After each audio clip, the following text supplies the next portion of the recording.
Hey everybody, it's Chris Holcomb with another video.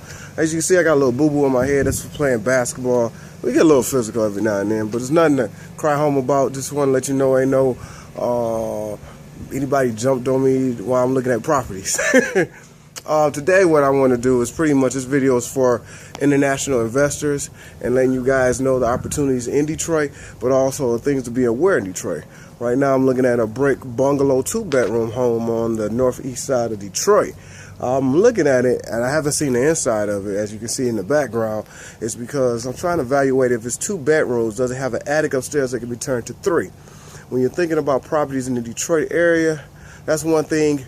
Investors, not international, but international investors, out-of-state investors, people that are not familiar with Detroit need to know. You need to have a game plan. You need to pretty much, I would say, have a person on the ground that knows the territory also, but definitely have a game plan. And my biggest thing is to know what you want to invest in. As this, for example, is a brick bungalow property. Is that what you want? Do you want colonial, which is the bedrooms upstairs, and they're 3 bedrooms mostly, but they're upstairs and everything else is on the main floor, versus a bungalow where you got 2 bedrooms downstairs and maybe a bedroom upstairs. So you gotta understand what you want. Brick, do you want frame? You need to know these things because as an international investor, out-of-state investor, these are the things that you may not have an option to see. You're not in the area to drive around and look at. So you need to have some understanding on what you're looking for. You also need to know, after understanding what type of property you want, because there are also other options as to families. You can want to do commercial. It's townhouses, depending on what you're looking for. But mostly, Detroit is comprised of single-family homes. You still need to know what type you're looking for, because also that affects your cash flow, what you're getting in your investment, which all in turn affects your ROI. Now, the next thing I would say is knowing the area. You need to know what area you want to invest in. You got the west side, you got the east side. As I say, this is the northeast side. You need to know not precise what the areas look like, but what's the market values in those areas, meaning what the property is renting for. Because most of the time, if you're buying a property in Detroit, you want it to cash flow. And you can't come and say, I wanted to cash flow for $1,300. You're not getting that in Detroit. However, there are exceptions to every rule. Primarily you want. But if you're in elite areas of Sherwood Forest, Rosedale Park, Boston Edison, you may get those amounts. But that's not typical. So I always want to say that it's not going to happen. But you got to be realistic. Same way if you want a $10,000 property. This is the northeast side of Detroit. As you can see, a property right over there, you probably get that for 7 to 8.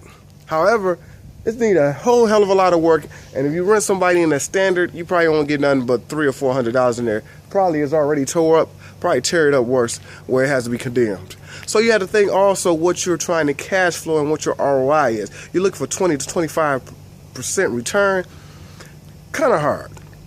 So understand the market is one of the biggest things. The next thing is understanding the cash flow you want also. And also understanding what type of renter you want. Is you doing lease option? Are you doing land contract? Do you want Section 8? Those are things to think about also, because they all affect your bottom line. They also affect the type of tenant you get. So also think about that when you're investing in Detroit. These are just several things I say to be aware of. And another one that's a hidden gem that most people don't understand. Understand your taxes. Understand what the property tax is for that property. Because if your property tax is $22,000 for an investor property, it's going to affect your bottom line. It's going to affect the type of renter you get, because you still got to pay those taxes. Unless you're doing a land contract, they make a homestead, then the insurance goes down. But the person whose the land contract is the person who's going to pretty much take care of all that, the taxes and everything else. So those are things you need to be aware of as an international investor investing in Detroit. My biggest thing is, those are a couple major things or preliminary things I would say. There's a lot of other things also, because when you're investigating a property, rehab costs is another thing you have to look at. So my whole thing is, if you're not from here, get someone from here, but evaluate them very carefully. See what they have done. See what quality of properties they're investing in. See what price range they will recommend also, and do your due diligence.